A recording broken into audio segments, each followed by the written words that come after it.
बिहार में हिंदुओं को भी टिकट देगी ओवैसी की पार्टी, नॉन मुस्लिम जिताओ वोट पर नजर, अब क्या करेंगे लालू नीतीश।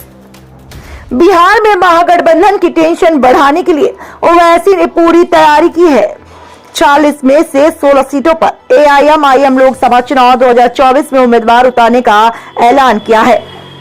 असदुद्दीन ओवैसी की पार्टी बिहार में नॉन मुस्लिम को भी टिकट देने जा रही है। मतलब किसी भी जात धर्म का शख्स एआईएमआईएम से चुनाव लड़ सकता है। खबरों में आपको जानकारी देंगे विस्तार से, मगर उससे पहले चैनल को अगर आपने सब्सक्राइब नहीं किया तो अभी कर लें, बेल आइकन में जाकर ऑल सिलेक्ट नहीं किया तो अभी कर लें।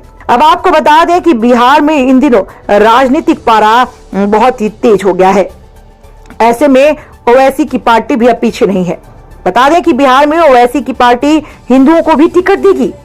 इससे पहले एआईएमआईएम पर इस बात का ठप्पा था कि वो सिर्फ और सिर्फ मुस्लिम समाज के लोगों को टिकट देती है, मगर बिहार में नॉन मुस्लिम पर भी दांव खेलने के लिए ओवैसी की पार्टी पूरी तरह तैयार है। 40 में 16 लोकसभा सीटों पर एआईएमआईएम उम्मीदवार उतारने जा रही है। ओवैसी की पार्टी बिहार की 11 सीटों पर चुनाव लड़ने की घोषणा की थी, लेकिन अब 5 और सीटों पर उम्मीदवार उतारने की तैयारी है। एआईएमआईएम के बिहार अध्यक्ष अख्तरुल इमान ने 5 और लोकसभा सीटों पर अपने प्रत्याशियों को उतारने का ऐलान किया। अख्तरुल इमान ने काराकाट, पाटलिपुत्र, गोपालगंज, शिवहर और दरभंगा सीट से उम्मीदवार उतारने का ऐलान किया। मधुबनी से भी लड़ने पर पार्टी विचार कर रही है।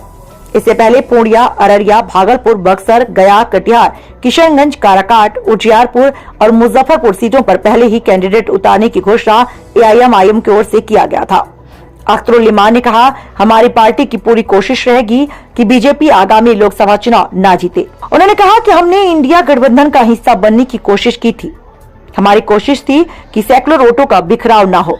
इसके लिए हमने पार्टियों से बातचीत भी की थी, प्रेस के माध्यम से भी गठबंधन से बात करने का प्रयास किया, लेकिन इन लोगों ने बीजेपी का खौफ दिखाकर माइनॉरिटी की लीडरशिप को उभारने नहीं देने में जुटे हैं। उन्होंने कहा कि जातीय सर्वे में भी ये बात साफ हो चुकी है कि मुस्लिम समाज के लोग पिछड़े हुए हैं। अख्तरुल इमान ने इस बात का भी ऐलान किया कि वो केवल मुस्लिम धर्म के लोगों को ही नहीं बल्कि सभी धर्म जात के लोगों को अपनी पार्टी में जगह देंगे।